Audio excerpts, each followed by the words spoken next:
રાજકોટ મનપાની પ્રાથમિક મતદાર યાદી જાહેર. શહેરના પહેલી 18 વોર્ડમાં 1 લાખથી વધુ મતદારો ઘટ્યા. અગાઉના 10.93 લાખની સામે 9.85 લાખ મતદારો નોંધાયા. બૂથની સંખ્યા 991મી વધીને 1016 કરવામાં આવી. મતદાર યાદીમાં નામ ન હોય કે ફેરફાર કરવો હોય તો આધાર પુરાવા સાથે સંપર્ક કરવા અપીલ. અહેવાલ સંજય પોપટ. પ્રણય પંચાલ, મેનેજર ચૂંટણી શાખા. આજ રોજ તારીખ 23/3/2026ના રોજ રાજ્ય ચૂંટણી આયોગની સૂચનાથી તેમજ મતદાર નોંધણી અધિકારી અને કમિશનર સાહેબ રાજકોટ મહાનગરપાલિકા તથા કલેક્ટર સાહેબ રાજકોટ જિલ્લા અને શહેર ચૂંટણી અધિકારી રાજકોટ શહેરની સહકાર અને સહયોગથી મતદાર યાદી તૈયાર કરવામાં આવી છે રાજકોટ મહાનગરપાલિકાની, જે કુલ 1 થી 18 વોર્ડમાં સ્પ્લિટ કરેલ છે. જે મતદાર યાદી છે સર, તેમાં કેટલો ફેરફાર થયો છે, વધારો ઘટાડો?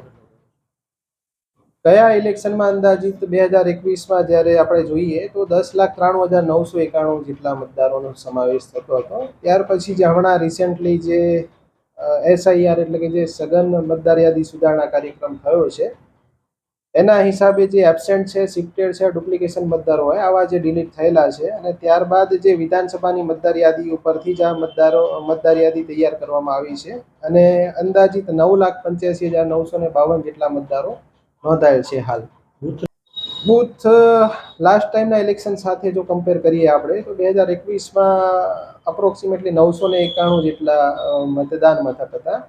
એની સામે આ વખતે ભાગ કુલ 1016 થાય છે કે જે ટેન્ટેટિવલી 1016 એટલે કે 25 જેવા બૂથનો અંદાજિત વધારો થવા પામેલ છે.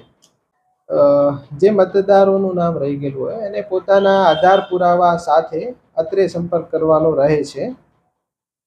કેટલા સમય સુધી આ સુધારા કરી શકાય?